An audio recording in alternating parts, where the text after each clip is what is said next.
ustedes van a ir colocando presente en el chat. Recuerden que la manera de quedar presentes es a través de ese registro, ¿ya? El día de hoy, como les dije, vamos a trabajar la clase de reforzamiento, donde vamos a hablar acerca de la novela distópica y también la contextualización de la novela Fahrenheit 451, que es el texto que ustedes ya deberían comenzar a leer. Recuerden ir colocando presente en el chat desde ahora, porque ya está grabando, chicos. Muy bien, el objetivo de la clase del día de hoy corresponde a analizar un extracto de la novela Fahrenheit 451 para ir adelantándonos ya a la lectura domiciliaria y reconocer su relación entre la novela distópica, con la novela distópica.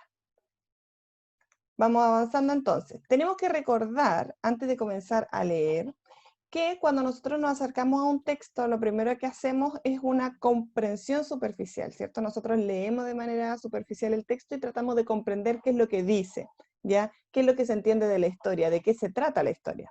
Posteriormente, lo que nosotros deberíamos hacer es un análisis literario, ¿ya? Lo cual vamos a recordar hoy día. Y finalmente logramos hacer una interpretación que corresponde a esta construcción del significado o al sentido que nosotros le vamos a dar al texto en base a nuestra experiencia personal o a las vivencias que va a tener el autor, ¿ya? Aquí estamos hablando de una habilidad superior, ¿cierto? Donde tenemos que poner en práctica tanto la comprensión como el análisis para llegar a un significado mayor. Acuérdense de estos monitos que yo les coloqué la otra vez.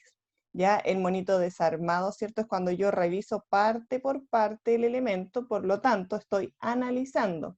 Mientras que la interpretación corresponde a este sentido que yo le voy a dar a la obra, ¿cierto? El significado que le voy a dar, y eso va a depender de cómo yo analice cada uno de sus elementos. Muy bien.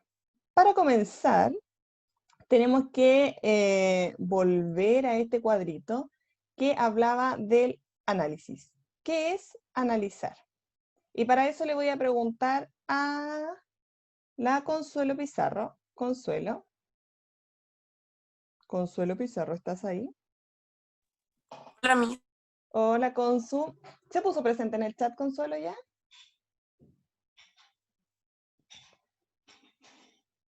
Consuelo. Sí, mis. ¿Sí? Ya, perfecto. Es que no me deja ver el chat, entonces no estoy viendo a quién está presente y quién no. Ya, chicos. Consuelo, pregunta, ¿qué es analizar? Analizar era como...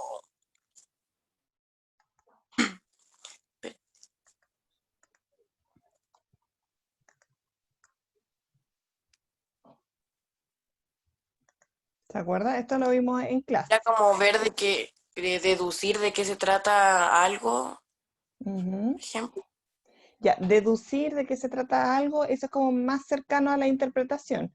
Si nosotros quisiéramos volver al concepto de analizar, tendríamos que recordar Descomponer, sí. en la descomposición, ¿cierto? Ese es el proceso que nosotros realizamos de un objeto al cual vamos a observar por parte para comprenderlo en su totalidad. Es decir, lo que nosotros hacemos es separar cada uno de sus elementos, los elementos que lo van a constituir, para poder observarlo, ¿cierto? Y reconocer a qué técnica corresponde, ¿cierto? Eso es lo que corresponde a un análisis. El análisis, ojo, no solamente nosotros lo vemos en la literatura, sino que lo trabajamos en nuestra vida cotidiana. En ciencias se trabaja mucho el método analítico donde descomponemos las partes de un elemento para reconocer de qué está hecho. Por lo tanto, la estrategia de analizar lo podemos ver en nuestra vida cotidiana, chicos, no solamente en literatura. Ahora bien, cuando lo trabajamos en literatura, nosotros sabemos que hay algunos elementos que se pueden analizar en un texto literario. Y aquí le voy a pedir mm, a Francisco. Francisco Rivero, ¿está ahí, Francisco? Francisco. Aquí. Ya, Francisco. Si se acuerda de las clases de literatura que nosotros tuvimos hace un tiempo atrás, ¿se acuerda de los elementos de análisis literario o qué cosas nosotros podríamos observar en un texto narrativo o una novela? ¿En qué podríamos fijarnos?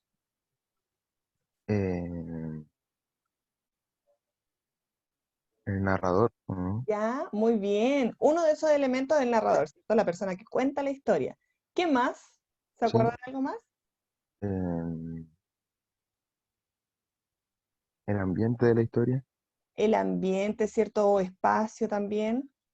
Y aquí le voy a ayudar un poquitito. También teníamos el conflicto, ¿cierto? El tratamiento del tiempo, si es que la historia va a empezar desde el inicio de la historia o va a empezar desde el final, ¿cierto? Si va a ser ad ovo, que es el inicio, in media res, desde la mitad, o in extrema res, desde el final, o también si va a utilizar saltos temporales como la analepsis, ¿cierto? O la prolepsis. La analepsis, recuerden que son los saltos al pasado que se hacen, y las prolepsis son los saltos al futuro, ¿ya? Desde el primer punto del relato. También tenemos los tipos de personajes, ¿ya? Los cuales los vamos a categorizar entre principales, secundarios, protagonistas, antagonistas. Se van a dividir según el rol o según el nivel de protagonismo, ¿verdad? O también podemos verlo según el estereotipo al cual está dirigido, las características estereotípicas, las características psicológicas, físicas del personaje también podemos analizar, ¿verdad? Al personaje en realidad se le puede sacar mucho provecho. Y otro elemento interesante que si bien no está dentro de la novela, no es un elemento de fondo, vamos a tener un elemento externo que se llama contexto de producción, ¿ya? Y en este elemento es en el cual nos vamos a fijar hoy día, en el contexto de producción. Y para eso le he preparado este esquema para que podamos comprender un poco de qué se trata el contexto de producción de una obra. Lo primero que tenemos que entender, tal cual como lo dice la palabra, el contexto de producción corresponde al momento en el cual se produce o se escribe una obra literaria, ¿ya? Tiene que ver con el momento histórico que vive el autor, su biografía, ¿cierto? El contexto sociocultural en el cual vive, ¿ya? Porque probablemente mucha, eh, una gran parte de su creación literaria, perdón, tendrá que ver con ese contexto, probablemente va a ser una crítica hacia ese contexto, hacia las características sociales que tiene el país donde vive o el momento histórico en el cual está habitando. Por eso es tan importante conocer un poco acerca de la vida del autor y el mundo que le rodea, porque lo más probable es que hayan algunos de esos elementos introducidos en su obra.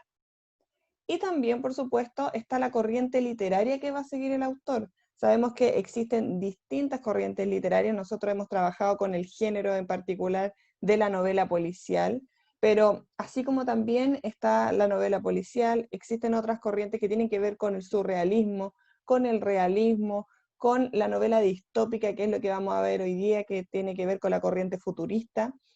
Así que conocer un poco acerca de la corriente literaria a la cual pertenece una obra, también va a ser fundamental para que nosotros la podamos analizar porque nos va a ayudar a comprender un poco la propuesta artística que va a tener el escritor.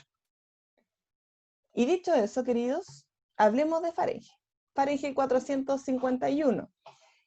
Fahrenheit fue escrita por Ray Bradbury, ¿cierto? Que vivió entre 1920 y el 2012, es decir, es prácticamente contemporáneo, en el caso mío, no sé si ustedes, no sé en qué año nacieron, eh, puede que estén cerca, lo dudo, pero eh, es un escritor bastante reciente, podríamos decir.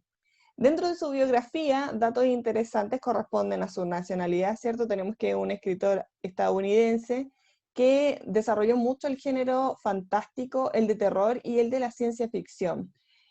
Con respecto a esto, ¿por qué le digo que es relevante? Crecer en una gran potencia como Estados Unidos nos lleva a un contexto sociocultural que tiene que ver con una sociedad fuertemente consumista y globalizada, lo cual se va a ver muy presente en las novelas de Ray Bradbury, porque los conflictos que van a enfrentar sus personajes tienen que ver con el exceso de esa globalización o del consumismo que nos lleva al extremo de no sentir nada en algún momento por esa necesidad de estar satisfaciendo nuestros deseos de manera constante. En este caso, lo que él plantea, y aquí estoy citando las mismas palabras de Bradbury que dio en una entrevista, él se considera como un narrador de cuentos con propósitos morales. ¿Qué quiere decir esto?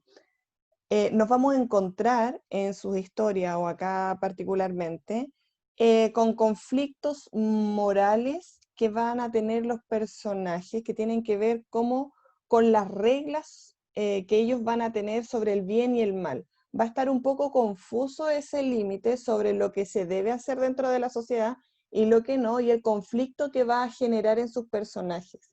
¿Ya? La idea de Bradbury es mostrar un futuro o una realidad que se aproxima a la nuestra, pero que está mostrando como el exceso de esta realidad, del futuro, de lo que podría llegar a ser, el conflicto que se podría producir si seguimos adelante como estamos, ¿ya? Es decir, nos muestra como ciertas consecuencias a la cual podríamos llegar en nuestra sociedad. Por eso habla por eso él se dice que es un narrador de cuentos con propósitos morales, ¿sí? Porque nos va a mostrar esos conflictos morales que se van a dar en la sociedad a partir de este excesivo consumismo, la excesiva globalización, ya que tiene que ver con el diálogo hiperventilado, podríamos decir, entre las naciones, donde ya no va a existir naciones diferentes, sino que vamos a encontrar un mundo en algunas ocasiones donde va a existir solamente una nación, ¿cierto? Se va a perder un poco la identidad en base a eso, en base a la globalización, que es un tema que él aborda bastante en sus obras literarias. Y también vamos a hablar acerca de los abusos de la tecnología.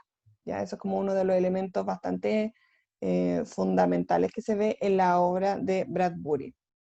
También se refleja la convicción de que el destino de la humanidad es recorrer espacios infinitos y padecer sufrimientos agobiantes para concluir vencido contemplando el fin de la eternidad. Estas no son palabras mías, sino que son palabras del mismo autor y que tiene que ver con lo que yo le explicaba antes, de mostrarnos personajes que se ven expuestos a estos padecimientos que van a ser producto del abuso de la tecnología, del abuso del consumismo, del abuso de la globalización.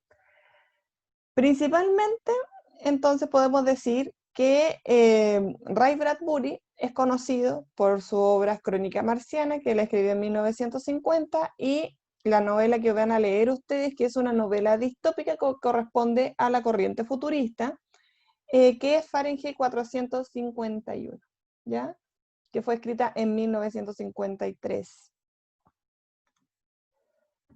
¿Qué es una novela distópica entonces? Para que podamos acercarnos un poco al texto que vamos a tener que leer.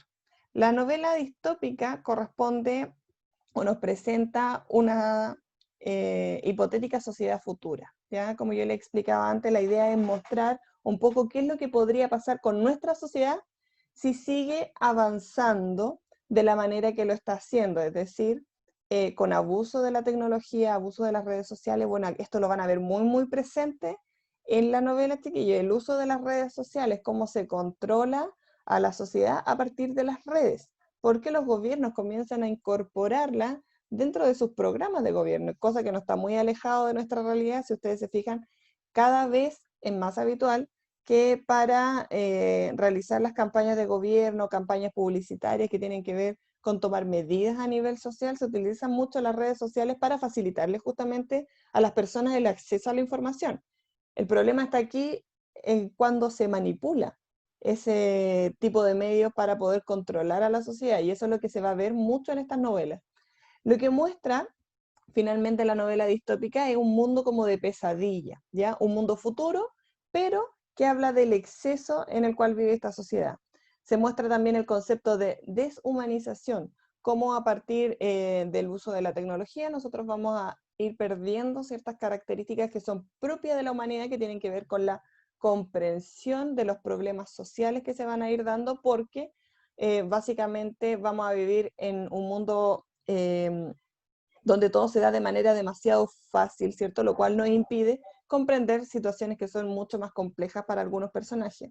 También en algunas novelas se va a mostrar, como les dije antes, el efecto de la tecnología, pero también el uso o el abuso de los gobiernos totalitarios y también los sociales extremistas. No hay que entender que se hace una crítica solamente a los gobiernos de derecha, sino que también hay una crítica hacia los gobiernos de izquierda. Todo gobierno que se ejerce de manera totalitaria va a ser sinónimo de abuso dentro de esta novela, ¿ya? Entonces, ¿con qué se trabaja dentro de la novela distópica? Se va a trabajar mucho con el elemento del miedo, ¿cierto? Con la coacción. La coacción tiene que ver con el control de las masas, ¿sí? Y la falta de libertad, ¿cierto? Que son los elementos principales de esta novela. Este tipo de historias, chiquillos, no está muy alejado de nuestra realidad. Lo primero que tenemos que decir es que, como va a presentar un mundo de pesadilla, la distopía, que está hablando de un tiempo distinto, dis es distinto, y topía corresponde a tópico o tema o lugar diferente, mientras que la utopía, que es distinto a la distopía, va a hablar de un mundo ideal. Acá estamos hablando de un mundo en crisis y en la utopía vamos a hablar de un mundo ideal, para que no confundamos esos dos conceptos porque habitualmente los vamos a encontrar dentro de la literatura.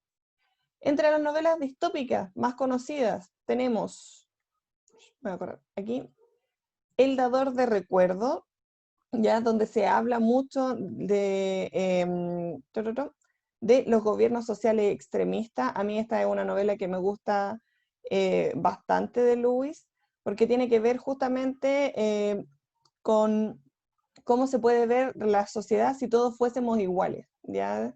Si estuviésemos dirigidos por un gobierno que nos dice en qué debemos trabajar, cuál debe ser nuestro futuro, y donde todo está planificado, no existe pobreza, hay cosas que son muy buenas dentro de este gobierno, pero como en todo gobierno siempre hay algunas debilidades que son las que tienen que enfrentar estos personajes. Es una novela bastante interesante de trabajar y que le interesa mucho a los jóvenes porque tiene que ver también junto con tiene que ver, perdón, también con las problemáticas juveniles de necesitar construir su propia identidad y que no sea coartada por un elemento exterior. También tenemos Un Mundo Feliz, que es uno de los textos también más reconocidos de la novela distópica de Huxley, que también nos muestra una sociedad que está ligada con el consumismo, ¿cierto? Y con el deseo constante de satisfacer sus necesidades, ¿ya? Y ahí lo que trata de ahondar él es en las problemáticas que conlleva eso. Tenemos Yo Robot también, o de Isaac Asimov. Isaac Asimov trabaja mucho en la literatura futurista y distópica, donde nos muestra qué es lo que sucede con los abusos de la tecnología y también con los beneficios, ¿ya? Me parece que este es un escritor un poco distinto porque no solamente critica, sino que también habla de los múltiples beneficios que tiene la tecnología e incluso indaga en las inteligencias artificiales y cómo estas pueden llegar a ser mucho más humanas que los propios humanos, ¿ya? Ahí tenemos una variante distinta. La más conocida, o actualmente imagino que ustedes ya la conocerán, que es Los Juegos del Hambre, ¿sí? También tenemos las novelas Divergentes también, no voy a profundizar mucho en las temáticas de ellas porque ya la mayoría lo conocemos, pero que tiene que ver con estos gobiernos estratificados y aquí hace una crítica básicamente a los gobiernos totalitarios, ¿cierto? Hay mucha referencia sobre los gobiernos de dictadura militar y que se llevan a cabo dentro de estos mundos ficticios. Y obviamente tenemos Fahrenheit 451, que es la novela que ustedes van a leer. Entonces, ¿cuál es la idea del día de hoy? Es que ustedes puedan relacionar estas características con la novela, y para eso vamos a tener una actividad que está dividida en dos partes. Lo primero que vamos a hacer es una lectura silenciosa entre la página 14 y la página 23. Ya nos vamos a tomar 15 minutos para eso y después nos vamos a dividir en grupos por 5 minutos para responder estas preguntas. ¿Y cuáles son las preguntas? Dirán ustedes. Primero, ¿qué tipo de narrador se presenta en la novela y qué posición tiene dentro del relato? Aquí recuerden tipo de narrador, si es narrador protagonista, si es testigo, si es omnisciente, si es de conocimiento relativo, ahí ustedes tienen que identificar y cuál es la posición que tiene dentro del relato. Después, describe los personajes que aparecen en la historia y explica cómo se contraponen. El extracto que yo les acabo de señalar corresponde al inicio de la historia, ya son las primeras 6 planas, ya en el texto de la biblioteca digital me parece que son las primeras 4 planas, de hecho. Y aquí lo que tienen que decir obviamente es cuáles son los personajes que aparecen y cómo se contraponen ellos, ya en cuanto a sus ideales y sus características de personajes estereotípicas, tanto físicas como psicológicas. Y la 3, ¿cuál es la relación que tiene Clarice, que es uno de los personajes que aparece al inicio? Perdón, reacción, que tiene Clarice al ver a Montag y cómo se relaciona con la novela distópica. Nosotros acá al inicio nos vamos a encontrar con un encuentro que es bastante particular, ¿cierto? Que nos va a dar algunos indicios de qué se va a tratar esta novela y que tiene mucha relación con la novela distópica porque nos va a mostrar las primeras diferencias que existen entre nuestro mundo contemporáneo y el mundo futurista que va a querer mostrar Ray Bradbury en su novela. Muy bien, queridos. ¿Dudas hasta aquí? ¿Dudas hasta aquí?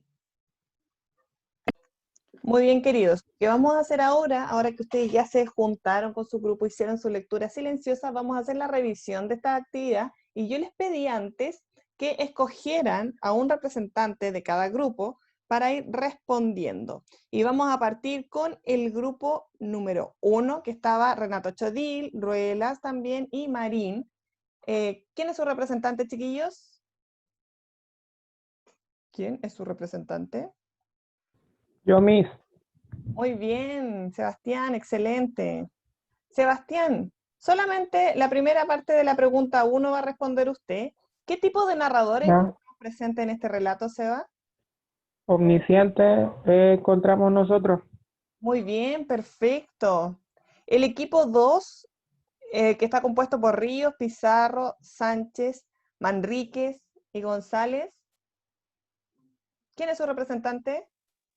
Yo soy Miss. Ya, Constanza, ¿qué posición entonces tendría este narrador si es que estamos hablando de un narrador omnisciente, como dice Sebastián? O sea, la verdad, Ujú. yo pensaba que era como un personaje dentro de la historia, Ya. porque como que habla como que estuviera dentro, pero tal vez como es omnisciente, no está dentro de la historia Ujú. y es como solo sabe todas las cosas que pasan. Exacto. Ahora, la posición que tiene dentro del relato es que no tiene posición dentro del relato, es decir, no está dentro de la historia, ¿cierto? Por eso nosotros lo diferenciamos entre un narrador omnisciente, o perdón, heterodiegético y un homodiegético. Recuerden que los homodiegéticos van a estar dentro de la historia y pueden ser el protagonista, algún personaje o algún testigo. Ahora, ¿en qué te tienes que fijar, Constanza? A veces los narradores omniscientes parecieran que están dentro del relato, pero si no tenemos ninguna prueba de que están físicamente en la historia, es decir, si no tienen alguna interacción con algún personaje o no nos cuentan alguna acción de lo que ellos están haciendo, es imposible que estén dentro de la historia, ¿ya? Entonces ahí es donde tenemos que diferenciar. Cuando nosotros queremos reconocer el narrador, tenemos que buscar esas pistas que nos van a dar dentro del relato para ver si está o no físicamente dentro del relato. Si no está físicamente dentro del relato, entonces estamos hablando de un narrador heterodiegético, que en este caso es omnisciente porque, como tú decías, ¿cierto? Conoce los pensamientos y las emociones de los personajes. Miss, perdón, Johan. sé que me tengo que contar con mi hermana, así que Sí, no hay problema. Ahí deja un representante de su grupo, ¿ya? Que queda registrado igual, porque acá el trabajo es en equipo. ok, Muy bien, Miss, gracias, de adiós. nada. Chiquillos, el segundo, vamos con el grupo número 3. El grupo número 3 de Guzmán, Rubio, Cayupán, Betancourt y Vargas. ¿Quién es su representante? ¿Quién es su representante? ¿Yo? Sabíamos. ¿Quién va a ser? ¿Fernando? ¿Fernando o Sí, quién? me- Da lo mismo. Cualquiera. Cualquiera de los dos. Fernando o la José. Bueno, Primero tienen que describir cuáles son los personajes que aparecen al inicio del relato. mm, Ya, Fernando. Fernando. Ya que está muy indeciso. mm. Montag, sé que es como un bombero, pero él mismo causa los incendios. Es como un tipo Claro, de ¿cierto? Es un bombero. pirómano. pero en realidad en esa época los bomberos causaban los incendios efectivamente. Y más que causar los incendios, ese incendio tenía un objetivo, que era quemar, ¿qué cosa? ¿Alguien se acuerda por ahí? Los libros. Eran los libros. Los libros, ¿cierto? Quemaban los libros. Estaba prohibido leer. Estaba prohibido leer. Sociedad ideal para algunos, conflictiva para otros pocos, como nosotros que estamos acá, ¿cierto? Y que tenemos la necesidad de leer. Chiquillos. Amén. Amén, así es. Chiquillos.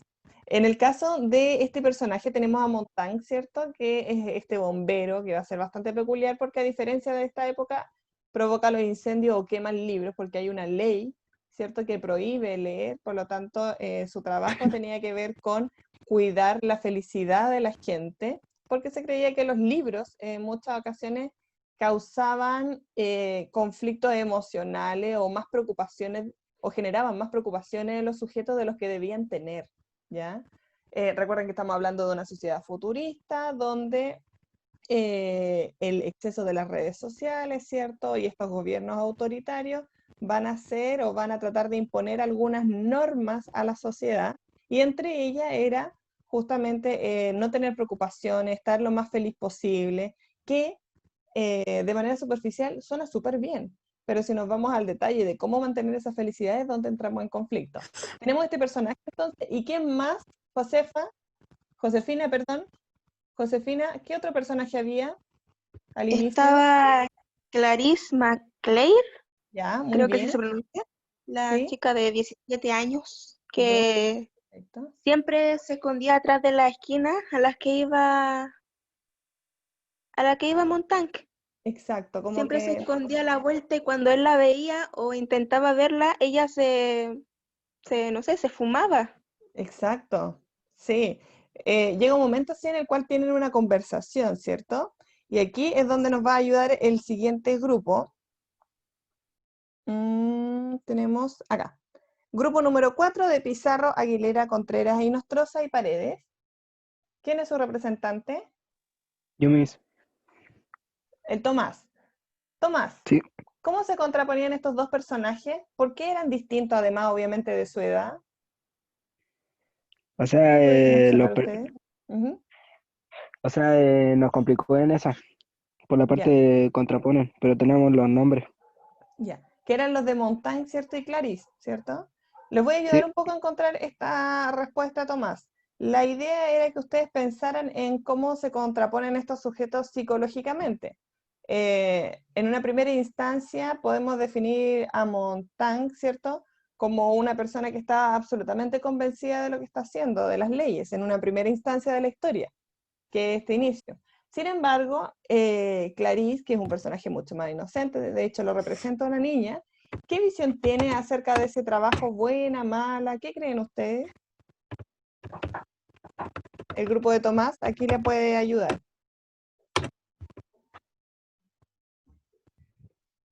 El grupo de Tomás, que está compuesto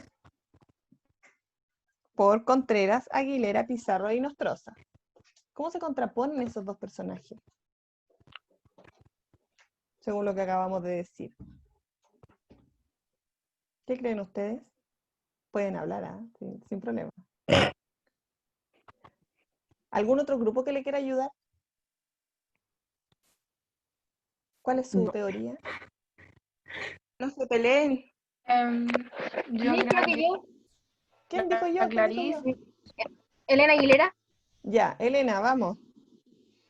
o sea, creo que Montaje es es una persona muy apegada a las reglas que vive en su sociedad. Ujú. Y Clarice, creo que va a ser esa persona que lee escondidas los libros que la gente quema. Perfecto. Todavía me parece que nadie ha empezado a leer completamente la historia. Este personaje, esta niña, va a ser súper importante y que tiene que ver mucho con lo que dice Elena. Ya va a romper un poco esta idea que tiene Montaigne acerca de la ley que se establece y va a ofrecernos un contrapunto a la visión inicial que tenía Montaigne, porque aquí vamos a hablar de un personaje que va a presentar una evolución dentro de su relato.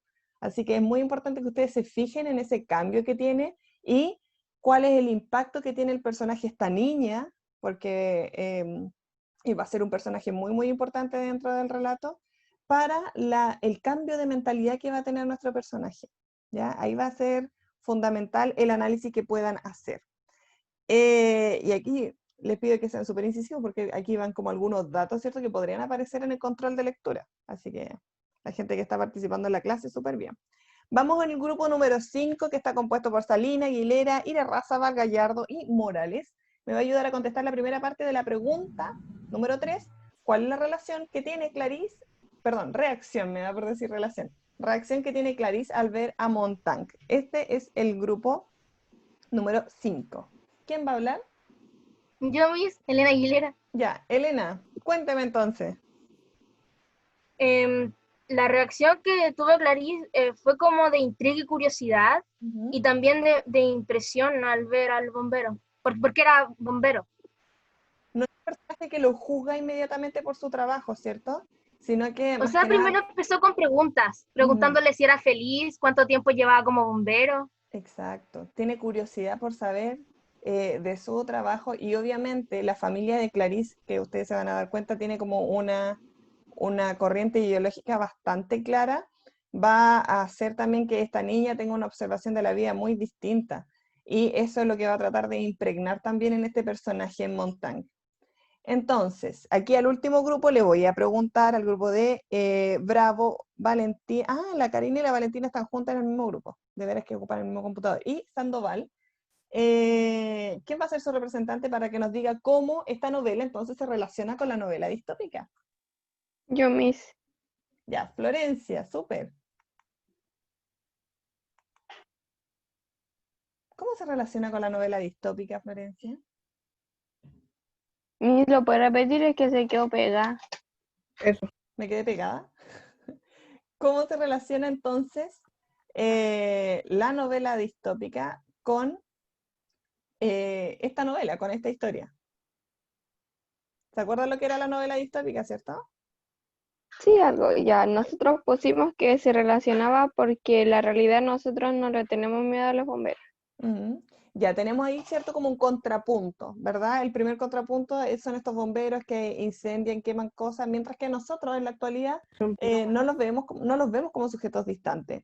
Por lo tanto, acá lo novedoso, lo que nos va a mostrar, va a ser cómo ha ido evolucionando la sociedad y cómo estos bomberos que antes salvaban vidas, ahora queman libros, ¿ya? Esa es como la evolución que nos va a mostrar, y la idea es que ustedes logren visualizar por qué se llega a esta circunstancia, ¿ya? Y ahí es donde entra nuestra novela distópica. Recuerden que la novela distópica nos muestra un futuro, ¿ya? Un futuro probable que podría llegar a suceder si es que nosotros seguimos con el rumbo que llevamos, es decir, con los excesos y abusos de la tecnología, también de gobiernos totalitarios. Nos muestra como ciertas posibilidades futuristas que de todas maneras siempre es muy entretenido de leer porque nos saca un poco también de nuestra realidad, pero a la vez establece una crítica de la misma a partir de estos elementos que son de ficción, ¿ya? Así que, chiquillos, espero que después de esta clase les den ganas de leer la novela. Nosotros vamos a tener nuestra evaluación, me parece que el 27 de agosto, así que comiencen a leerla. En realidad es una novela que uno avanza bastante rápido una vez que ya empieza, porque comienzan a suceder hechos que a uno lo dejan intrigado, ¿ya? Así que eso es todo hasta ahora, chiquillos. No sé si tienen alguna duda. ¿Dudas? ¿No? Ninguna. No, Miss. ¿Está todo claro entonces? Dedito para arriba, con sus reacciones de Zoom. Sí. Y perfecto, si estamos todos claros, nos vemos la siguiente clase. Adiós. Ya el día lunes. Que estén muy, muy bien. Chao, chao. Chao, Miss. Chao, Que Miss. estén Que bien. tenga una bonita semana. Chao.